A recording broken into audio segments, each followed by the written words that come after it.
Pada pertemuan kedua kali ini kita akan membahas tentang pengertian metodologi pembelajaran bahasa Arab.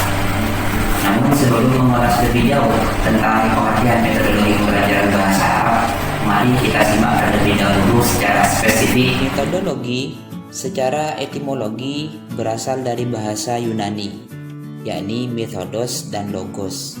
Methodos memiliki arti cara atau jalan, sedangkan logos memiliki arti ilmu. Adapun metodologi secara semantik adalah ilmu pengetahuan yang mempelajari tentang cara-cara atau jalan yang ditempuh untuk mencapai suatu tujuan dengan hasil yang efektif dan efisien.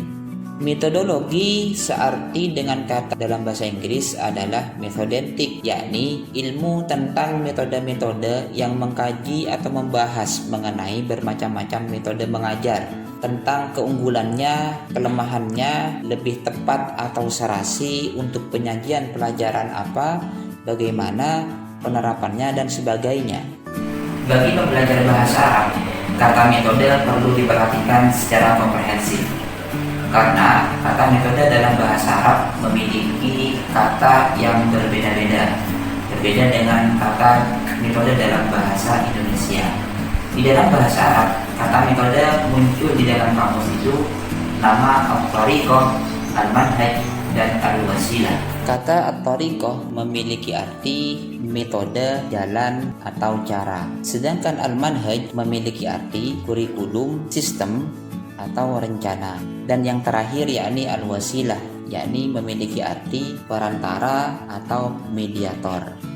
Dengan demikian, maka bisa kita maksud metodologi pembelajaran bahasa Arab adalah cara yang ditempuh bagaimana menyajikan bahan-bahan pelajaran dan bahasa Arab agar mudah diterima, diserap dan dikuasai oleh anak didik dengan baik dan menyenangkan. Selanjutnya, mari kita perhatikan hakikat metode pergulatan pemikiran mengenai metode pengajaran bahasa memiliki sejarah panjang.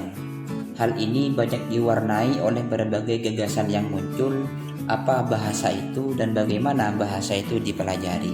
Munculnya keanekaragaman metode pengajaran bahasa merupakan refleksi dari keragaman cara pandang filosofis menyangkut hakikat bahasa dan proses belajar bahasa. Keragaman ini bahkan sering terkesan saling berlawanan. Pergulatan pemikiran itu dapat dilacak dari berbagai istilah yang menyangkut metode pengajaran bahasa. Istilah yang terbesar dari para ahli dan sering menghiasi berbagai literatur adalah pendekatan, approach, rancang bangun, desain, metode, praktik, prinsip, prosedur, strategi, taktik, dan teknik.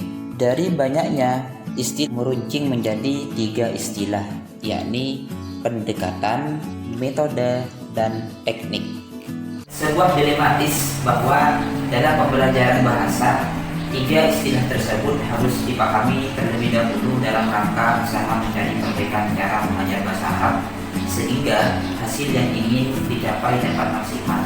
Karena kenyataannya, ketiga istilah tersebut sering dipahami secara tumpang tindih dalam pengajaran bahasa atau sering dicampur adukan antara satu dengan lainnya, sehingga ta'rif atau batasan ketiga istilah tersebut tidak memiliki perbedaan yang jelas. Dalam hal ini misalnya ada Edward Anthony, ia linguis terapan pertama yang mengusulkan kerangka analisis istilah-istilah pokok dalam pengajaran bahasa. Menurutnya, ketiga istilah tersebut mempunyai hubungan yang hierarkis, yakni teknik merupakan penjabaran dari metode, metode merupakan penjabaran dari pendekatan, sedangkan pendekatan adalah sekumpulan asumsi tentang hakikat bahasa, pengajaran bahasa, dan belajar bahasa.